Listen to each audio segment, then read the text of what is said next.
فرمایا کہ ابو بکر صدیق یا رسول اللہ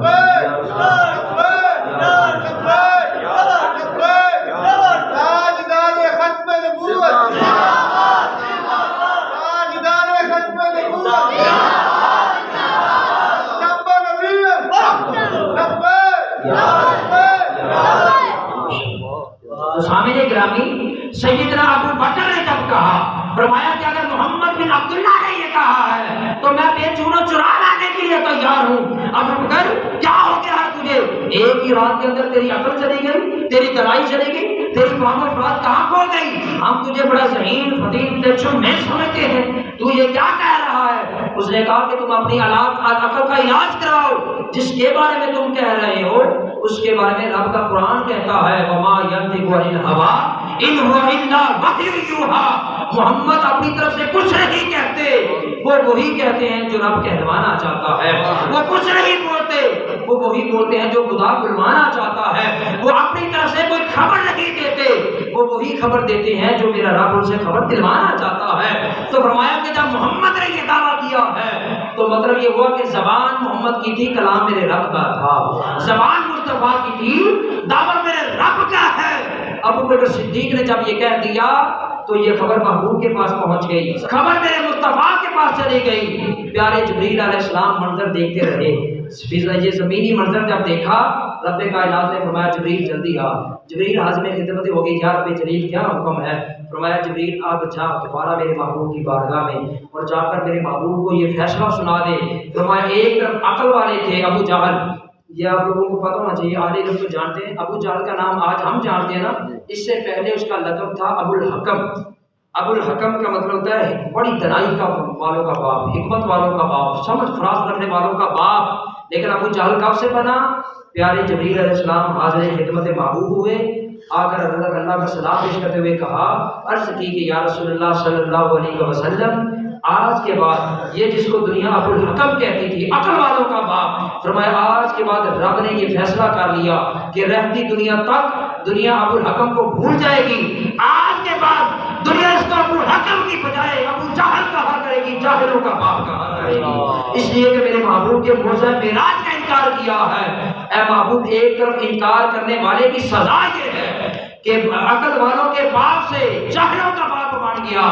اور دوسری طرف اقرار کرنے والے کے لیے انعام یہ ہے کہ قیامت تک دنیا جیسے وقت گزرتے جائیں گے، قیامت تک جو بھی مسلمان آئے گا،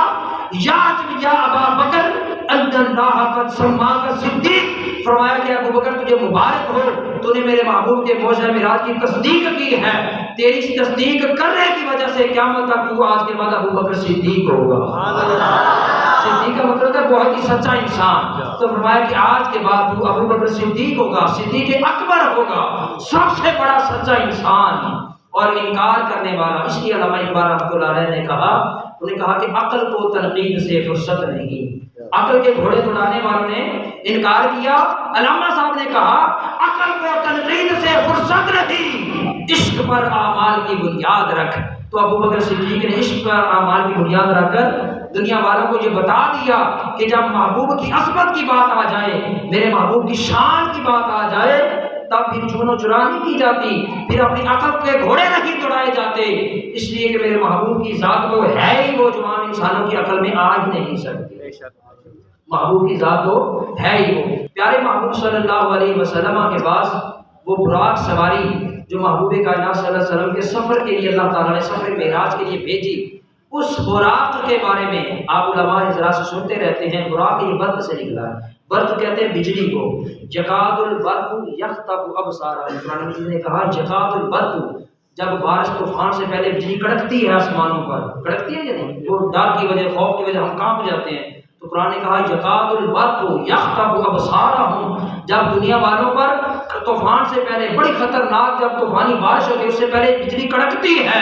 اس کڑک برق سے نکلا ہے، تو محبوب کے لیے جو سواری اللہ نے بھیجی اس کا براق نام رکھا۔ اور براق کی وجہ تسمیہ یہ ہے کہ جس طرح بجلی کی رفتار بہت زیادہ ہوتی ہے، ہم یہاں سے بٹن پریس کرتے ہیں، ہزاروں میلوں بجلی جو ہے وہ سینکڑوں میں سفر کر جاتی ہے، تو فرمایا کہ محبوب ہم نے تجھے جو سفر معراج کروا رہے ہیں، اس سفر معراج کی ہر چیز کو ہم معجزہ بنا رہے ہیں۔ دنیا کے اندر سوار بھی بہت ہیں، دنیا میں سواریاں بھی بہت ساری ہیں، لیکن اے محبوب ہم تیرے سفر معراج کے لیے جس سواری کا انتخاب کر رہے ہیں، تیرے سفر معراج کو سمجھنا تو دور کی بات ہے،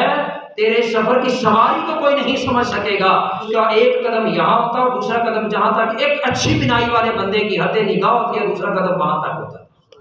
بندہ جب ایسے دیکھے نا چپیر میدان میں، جہاں تک بندے کی حد نگاہ ہوتی ہے، اس براق کا ایک سے دوسرا قدم وہاں تک ہوتا تھا، اتنا طویل وہ سفر کیا جاتا۔ اب یہاں پر ایک بڑی عاشقوں کے لطف کے لیے بڑی مزیدار بات ہے، امام جلال الدین سیوطی نے خصائص الکبریٰ کے اندر لکھی ہے بالخصوص، وہ بھی آپ کو سناتا چلوں تاکہ آپ کا دل جو ہے وہ محفوظ ہو جائے۔ تو سامعین گرامی، حضرت امام جلال الدین سیوطی نے لکھا، انہوں نے کہا کہ وہ براق جو محبوب کائنات صلی اللہ علیہ وسلم کی سفر معراج کی سواری کے طور پر رب کائنات نے بھیجا تھا، وہ براق جب سے اللہ تعالیٰ نے اس کی تخلیق کی، جب سے اللہ نے اس کو پیدا کیا، اس وقت سے لے کر اس وقت تک کہ جس وقت تک وہ محبوب کی بارگاہ میں سفر معراج کی سواری کے طور پر پیش نہ کر دیا گیا، اس وقت تک اس براق پر کبھی کوئی سوار نہیں ہوا تھا، کبھی بھی کوئی سوار نہیں ہوا تھا۔ توجہ ہے نا، کوئی بھی کبھی سوار نہیں ہوا تھا۔ امام جلال الدین سیوطی رحمۃ اللہ علیہ نے خصائص الکبریٰ کے اندر یہ نقطہ اٹھایا ہے۔ آپ نے فرمایا کہ جب جبریل امین علیہ السلام اس براق کو لے کر حاضر خدمت مصطفیٰ ہوئے، اس براق نے جب دیکھا کہ محبوب کائنات صلی اللہ علیہ وسلم اس پر سواری کرنے لگے ہیں، اب عام جو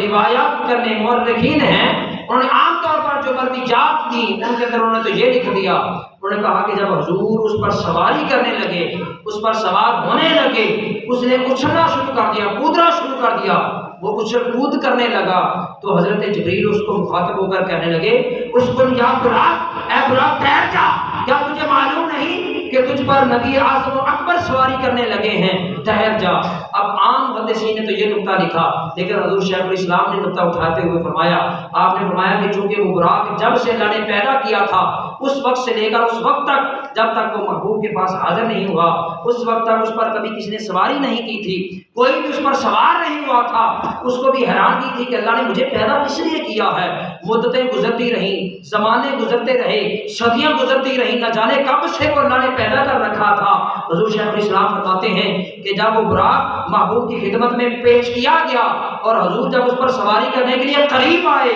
تو فرمایا کہ وہ بے ادبی کی وجہ سے نہیں اچھل رہا تھا، بلکہ وہ تو اپنے مقدر اور اپنے نصیب پر وجد کر رہا تھا کہ اے براق تجھے مبارک ہو، آج تجھ پر امام الانبیاء سواری کرنے لگے ہیں، آج خوشی کی وجہ سے وجد کرنا شروع کر۔ جانور ہو کر بھی میرے محبوب کی سواری بڑھنے پر وجد کیا کرتا تھا، خوشی کرتا تھا، اور جب اس نے اپنی خوشی کا اظہار کر لیا اور وجد کر لیا، اس وقت اس نے اپنا سر نیچے کر کے محبوب کی سواری کے طور پر حاضر خدمت ہو گیا۔ اتنی حیرانگی والی بات ہے کہ جانور بھی میرے محبوب سے مانوس تھے۔ اس کے علاوہ یہ بات ذہن میں رکھیں کہ محبوب صلی اللہ علیہ وسلم نے جو سواریاں کی جن جن جانوروں پر، ان میں سے حضور صلی اللہ علیہ وسلم کا دراز گوش، جس کو ہم اپنی زبان میں گدھا کہتے ہیں، دراز گوش، مکہ کا ایک دراز گوش جس پر حضور صلی اللہ علیہ وسلم سواری فرمایا کرتے تھے، اس کا نام رکھا گیا تھا یافور۔ بولیے ذرا